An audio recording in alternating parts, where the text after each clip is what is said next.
আপোনালোক সকলোকে স্বাগতম জনাইছোঁ অসমৰ এখন ঐতিহ্যমণ্ডিত গাঁও আশাৰী কান্দিলৈ। প্ৰথমে আমি যাম আশাৰী কান্দিত অনুষ্ঠিত হোৱা পৰম প্ৰেমময় শ্ৰী শ্ৰী ঠাকুৰ অনুকূল চন্দ্ৰৰ 137তম জন্ম মহোৎসৱলৈ আৰু তাৰ পিছত আমি যাম বিশ্ববিখ্যাত টেৰাকোটা শিল্প চাবলৈ। এই গাঁওখন ধুবুৰী চহৰৰ পৰা পূবফালে 14 কিলোমিটাৰ দূৰত্বত অৱস্থিত। ইয়াতে সৎসংগৰ কোনো নিজা কেন্দ্ৰ বা মন্দিৰ নাই, কিন্তু তেওঁলোকে প্ৰতি বছৰে শ্ৰী শ্ৰী ঠাকুৰৰ জন্ম মহোৎসৱ পালন কৰি আহিছে। ইয়াৰ আগৰ বছৰেই এই উৎসৱত অহা কথা আছিলে, কিন্তু কিবা কিবি কাৰণত হৈ উঠা নাছিল। এইবাৰ আমি বহুকেইজনী বান্ধৱী লগ হৈ একেলগে আহিলোঁ।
আমরা ভালোবাসতে পারি, প্রত্যেকজনের যেন ঠাকুরের হয়ে উঠতে পারি।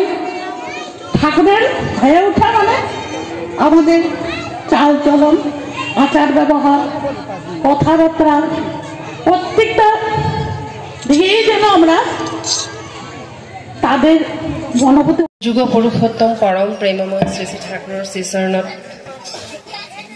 মোৰ শতকোটি প্ৰণাম। জগত জননী শ্ৰী শ্ৰী বৰমাৰ শ্ৰীচৰণত মোৰ শতকোটি প্ৰণাম। পৰম পূজ্যপাত শ্ৰী শ্ৰী বৰদাৰ শ্ৰীচৰণত শতকোটি প্ৰণাম। বৰ্তমান সৎসংগৰ আচাৰ্যদেৱ শ্ৰী শ্ৰী আচাৰ্যদেৱৰ শ্ৰীচৰণত মোৰ শতকোটি প্ৰণাম। পূজ্যপাত অবিন্দাৰ শ্ৰীচৰণত মোৰ প্ৰণাম। আৰু আজিৰ এই উৎসৱত উপস্থিত সকলো ইষ্টপ্ৰাণ দাদা মাক মোৰ আন্তৰিক ৰানন্দিত জয়গুৰু জনাইছোঁ। লাহিৰী কাকিমাই মোক কৈছে জেগাখনৰ যাতে আৰু উন্নতি হয়, হ'বই সময়ে সময়ে সকলোখিনি সেই বিষয়ে যাতে অকণমান কওঁ, হৈয়ে যাব। কাৰণ এই জেগাখনটো আচলতে এখন গোটেই অসমৰ ভিতৰত এখন নাম কৰা ঠাই আচলতে, আৰু ধুবুৰীক প্ৰতিনিধিত্ব কৰে। আমাৰ এটা সন্মান, আশাৰী কান্দি বুলি ক'লে ধুবুৰী ডিষ্ট্ৰিক্টৰ সন্মান, গোটেই অসমৰ সন্মান। কাৰণ ইয়াত যি টেৰাকোটা গোটেই পৃথিৱী বিখ্যাত, ভাৰত বিখ্যাত, ইয়াতেই উৎপাদিত হয়। আৰু আচলতে বিভিন্ন ঠাইত গ'লে কেতিয়াবা এনেকুৱা হয় যে সেই জাগাৰ কিছুমান স্মৃতি চিহ্ন মানুহে গিফ্ট দিয়ে। আমিও আচলতে এই টেৰাকোটা ধুবুৰীত মানুহ আমাৰ ইয়াতে ফুৰিব আহিলে আমি কিন্তু আচলতে টেৰাকোটা গিফ্ট দিব লাগে, কাৰণ এয়া আমাৰ এটা চিহ্ন ধুবুৰীৰ। গতিকে তেনেকুৱা যেনেকুৱা ৰাছিয়াত গ'লে ৰাছিয়ান কিছুমান পুতলা আছে সেইটো তেওঁলোকৰ এটা গৌৰৱ সেই লৈ পেলাই ঠিক তেনেকৈ টেৰাকটা কিন্তু ধুবুৰী ডিষ্ট্ৰিক্টৰ এটা গৌৰৱ আচলতে আমি আমাৰ যিটোক লৈ আমি একচুৱেলি ঠিক অহংকাৰ নহয় গৌৰৱ কৰিব লাগে সেইবিলাক আমি আচলতে আমি নিজেই নাজানো নিজেই অহা নাই নিজেই চোৱা নাই তেনেকুৱা এটা গতিকে এয়া কিন্তু আচলতে আমাৰ গৌৰৱ আৰু যেতিয়া আমি বাহিৰৰ পৰা মানুহ আহিব টেৰাকোটা যেতিয়া গিফ্ট দিম হা তেতিয়া কি হ'ব আৰু মানুহে জানিব যে টেৰাকোটানো কি আচলতে ইমান ধুনীয়াকৈ ইয়াতে বনোৱা হয় আৰু অসমৰ অকল ইয়াতেই বনায় সঁচাকৈ তো তেনেকুৱা এখন জেগাত আহিছোঁ সেই জেগাত নিশ্চয় উন্নতি হ'ব ঠাকুৰৰ সৎসংগ জগততো এই বহুত উন্নতিৰ দিশত আগবাঢ়িব যি কি নহওক অলপ আগতে মায়ে গান গালে যে জাগো জাগো মা তোমরা সতী স্বামীর সেবায় নিষ্ঠাভূতি তা আচলতে জাগো জাগো মা ঠাকুৰেও বিভিন্ন ক্ষেত্ৰত মাসকলৰ কথা বহুত কৈ গৈছে আৰু এইবাৰ আচাৰ্যদেৱেও আহিয়েও কৈছে যে মাবিলাকে যেন নিজৰ ভৰিত ইমান দিন সেইটো কোৱা নাছিলে কিন্তু এইবাৰ আচাৰ্যদেৱে আহি কৈছে যে মাবিলাক যে নিজৰ ভৰিত থিয় দিয়ে যাতে বিপদ হলে ভৱিষ্যতে যেতিয়া সংসাৰ চলায় যেতিয়া বিপদ হয় তেতিয়া যাতে সংসাৰখন তেওঁ টানি নিব পাৰে ঠিক তেনেকে নিজকে স্বাৱলম্বী কৰি গঢ়ি তোলে এনেকুৱা নহয় যে আগতে ইনকাম কৰিব লাগিব কিন্তু যেতিয়া বিপদ হ'ব সেই মুহূৰ্তত যাতে তেওঁ কিবা এটা কৰ্মক্ষেত্ৰত জপিয়াই কৰিব পাৰে ঠিক সেই ধৰণে পঢ়া শুনা বা স্কিল সেই বস্তুবিলাক যাতে আগতে আয়ত্ত কৰি লয় যাতে ভৱিষ্যতে কিবা কাৰণত তেওঁ যদি সংসাৰখন চলাব নোৱাৰে যাতে চলাব পৰা হৈ উঠে গতিকে সিমানখিনি আমাক হৈ উঠিব কৈছে আৰু এখন সংসাৰখন ভৱিষ্যতে কোনফালে যাব সেয়া কিন্তু নাৰীৰ ওপৰতে নিৰ্ভৰ কৰে যদিও আমাৰ সমাজখন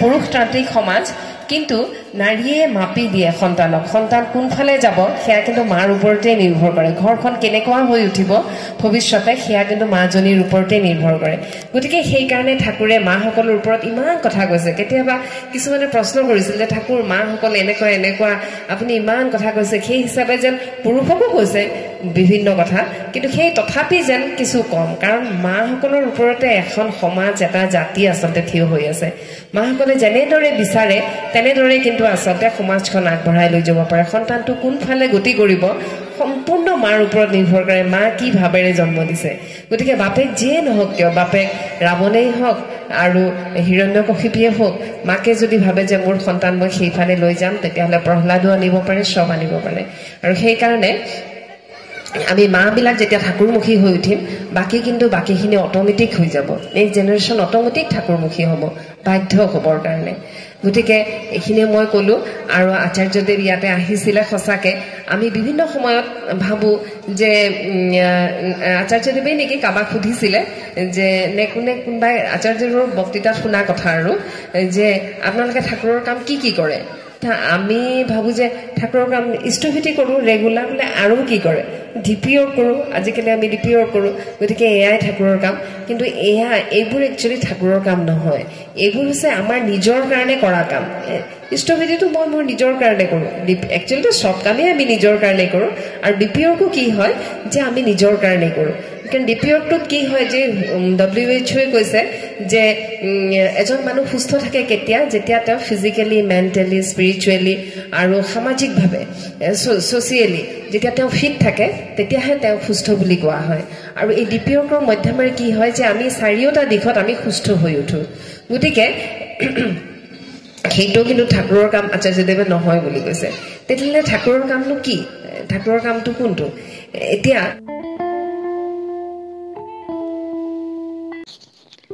গাঁওখনত সোমাওঁতেই গাঁওখনৰ সৌন্দৰ্যই মোহিত কৰি পেলালে ইমান ধুনীয়া সৰিয়হ খেতি চাৰিওফালে কিন্তু ৰাস্তা ঘাটবোৰ বৰ ভাল নহয় আজিকালি সাধাৰণতে গাঁৱৰ ৰাস্তাবোৰ খুব সুন্দৰ হয় ইমান এখন পৃথিৱী বিখ্যাত গাঁও হিচাপে গাঁওখনৰ ৰাস্তাবোৰ অতিকৈ ভাল হ'ব লাগিছিলে কিন্তু অতি দুখৰ বিষয় যে গাঁওখনৰ ৰাস্তা বৰ্তমান সময়লৈকে অতি বেয়া ভৱিষ্যতে অতি সোনকালে ভাল হ'ব বুলি আশা ৰাখিলোঁ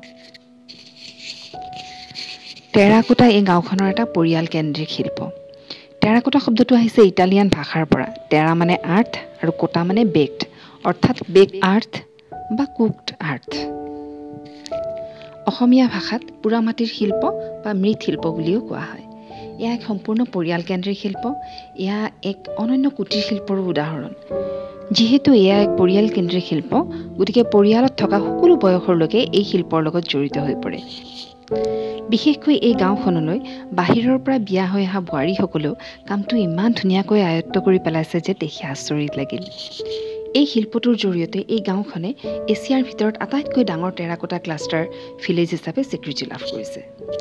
আশাৰীকান্দিৰ এই টেৰাকোটা শিল্প বহু পৌৰাণিক। যেতিয়া আমাৰ গুৰুজনা মানে মহাপুৰুষ শ্ৰীমন্ত শংকৰদেৱ ছত্ৰছাললৈ আহিছিল, তেতিয়া তেওঁ এই গাঁওখনলৈ আহিছিল বুলি মৌখিক বুৰঞ্জী হিচাপে প্ৰচলিত হৈ আছে।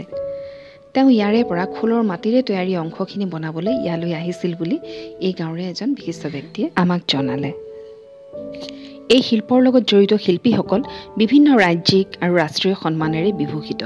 ইয়াৰে ভিতৰত সৰলাবালা দেৱী নামৰ এগৰাকী মায়ে 1984 চনত ৰাষ্ট্ৰপতি পুৰস্কাৰেৰে বিভূষিত হৈছিল। টেৰাকোটা শিল্পকলাক জীয়াই ৰখাৰ কাৰণে তেওঁক এই সন্মানেৰে বিভূষিত কৰা হৈছিল। ইয়াতে তৈয়াৰী হাতীমা পুতলাই ৰাষ্ট্ৰীয় পৰ্যায়ত স্বীকৃতি লাভ কৰিছে। হাতীমা পুতলাটো হ'ল মাতৃৰ প্ৰতীকী ৰূপ। থলুৱাভাৱে এই পুতলাটোক গাছপুতুল বুলিও কোৱা হয়। কিন্তু কাণ দুখন হাতীৰ নিচিনা হোৱা বাবে আৰু মাতৃৰ প্ৰতীক হোৱা বাবে এই পুতলাটোৰ নাম কালক্ৰমত হাতীমা হ'ল আৰু এই নামেৰেই ৰাষ্ট্ৰীয় পৰ্যায়ত সুখ্যাতি অৰ্জন কৰিলে।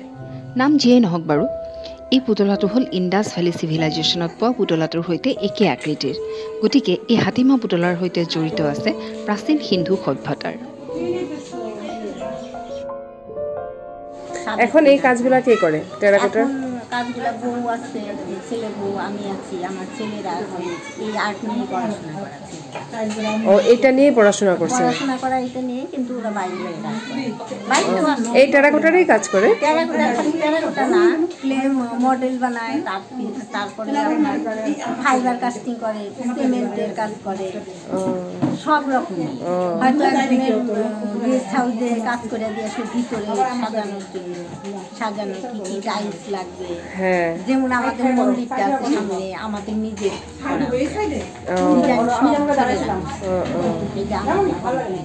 এরকম আর কি সজ্জা কন্টাকে কাজ নেয়। হয়তো কারো বাবা মা মারা গেল, তার ছবিটা দিল, তাকে বানিয়ে দিল। আর এই কাজ আমরা বাড়িতেই করি। হ্যাঁ, আপনারাও পারেন? হ্যাঁ,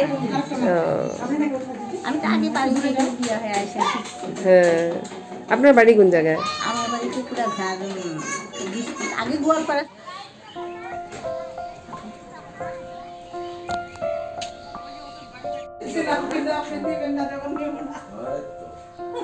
হারি কিন্তু বড়িয়া লাগিছে।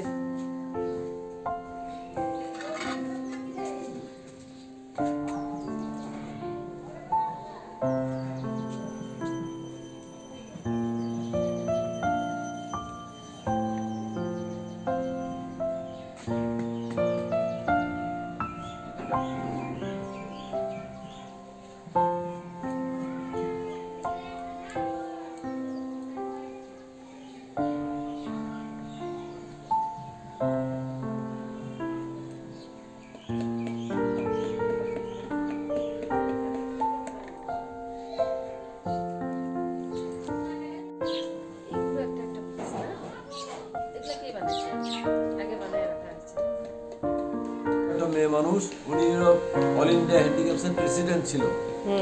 তো উনি আসা আমাকে ওই হিন্দিতে বলতেছে টেরাকোটা কাকে বলে। আমি তো কিছুই বুঝি না, হা করে তাকায় আছি। তখন বয়স কম ছিল, 27-28 বছর বয়স ছিল। বলে তখন উনি বলে চলে গেল। ওই ছেলে দুটো বাংলা বোঝে, আমাকে বাংলাতে বুঝা দেবে।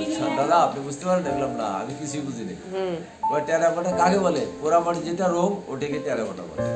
পোড়ামাটি রং যেটা রং, পোড়ামাটি পোড়া হলে যেটা রং হয়। ও রং, আচ্ছা আচ্ছা। হ্যাঁ হ্যাঁ, এই কথা বলে দিল। তখন ওইটা আমি মনে রাখছি, কিন্তু কাগজে লেখা নাই।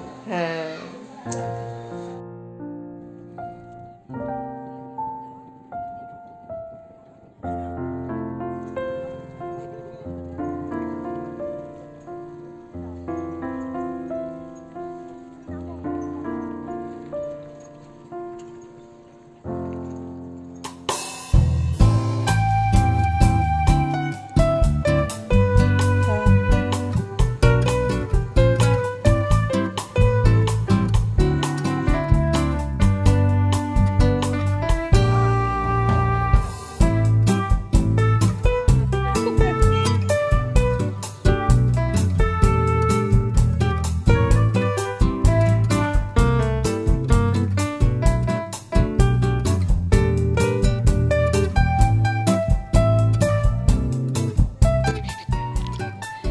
এনেদৰে ৰাতিপুৱাৰ পৰা আনন্দ ফূৰ্তি কৰোঁতে কৰোঁতে কেতিয়া যে সূৰ্যাস্তৰ সময় আহি পালে ধৰিবই নোৱাৰিলোঁ। আজিৰ দিনটোৰ এই আনন্দ ফূৰ্তি যিমানখিনি পাৰোঁ আপোনালোকৰ লগতো ভাগ কৰি ল'লোঁ। তেতিয়াহ'লে আজিৰ ভিডিঅ'টো ইয়াতেই শেষ কৰোঁ। আপোনালোক সকলোৱে আনন্দত থাকক, সুস্থ থাকক আৰু ভ্লগটো কেনেকুৱা লাগিল মোক কমেণ্টত জনাব। অতি সোনকালে লগ পোৱাৰ আশাৰে আজিলৈ ইয়াতে এৰিছোঁ। নমস্কাৰ, জয় গুৰু।